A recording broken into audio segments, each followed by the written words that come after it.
ओडिशा एक ऐसी भूमि जहाँ कृषि सिर्फ एक काम नहीं बल्कि जीवन जीने का तरीका था। पुराने समय में जब आधुनिक मशीनें नहीं थीं, तब हमारे किसान पारंपरिक उपकरणों से ही खेतों की सेवा करते थे। आइए जानते हैं ओडिशा के कुछ महत्वपूर्ण पारंपरिक कृषि उपकरणों के बारे में। 1. लानगल हल। लानगल, जिसे हल भी कहते हैं, ओडिशा के किसान का सबसे महत्वपूर्ण औजार था। ये लकड़ी या लोहे से बना होता था और बैलों की सहायता से खेतों की जुताई करने में काम आता था। साल या नीम की लकड़ी से बनाए गए ये हल टिकाऊ और मजबूत होते थे। 2. नांदुरू जुआ। जुआ नांदुरू या जुआ बैलों के गले में बांधा जाने वाला एक लकड़ी का पट्टा होता था।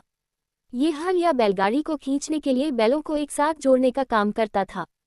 3. पासी हंसिया। पासी या हंसिया एक मुड़ा हुआ धारदार औजार है।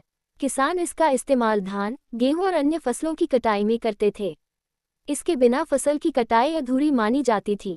4. फाला। हल का फाल। फाला हल का लोहे का हिस्सा होता है। ये मिट्टी को काटने और पलटने का काम करता है, जिससे खेत बोने के लिए तैयार हो जाता है। 5. ढेकी। ढेकी ओडिशा के गांवों में पाए जाने वाला एक पारंपरिक यंत्र है। इसका उपयोग धान से चावल निकालने के लिए किया जाता था। यह मुख्य रूप से महिलाओं द्वारा घर पर ही चलाया जाता था। 6. मोहा। पानी का बड़ा पहिया। मोहा एक प्राचीन सिंचाई यंत्र है। ये लकड़ी और बांस से बना होता था और बैलों की सहायता से पानी को खेतों में पहुंचाता था। इससे नदियों या तालाबों से पानी उठाकर खेतों में सिंचाई की जाती थी। 7. घानी। तेल पेरने की कोल्हू। घानी एक पारंपरिक कोल्हू है जिसका उपयोग बीजों से तेल निकालने में किया जाता था। सरसों, तिल और मूंगफली जैसे बीजों से शुद्ध तेल बैलों की सहायता से निकाला जाता था।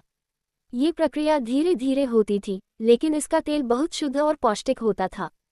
ये औजार सिर्फ उपकरण नहीं थे, ये हमारी विरासत और संस्कृति का प्रतीक हैं। पुराने समय की ये तकनीकें आज भी हमें आत्मनिर्भरता और प्रकृति के साथ संतुलन बनाए रखने का संदेश देती हैं। आइए हम सब मिलकर इन परंपराओं को सहेजें और अगली पीढ़ियों तक पहुंचाएं। धन्यवाद। अगर आपको ये जानकारी पसंद आई हो तो वीडियो को लाइक और शेयर करें और हमारे चैनल को सब्सक्राइब करना न भूलें।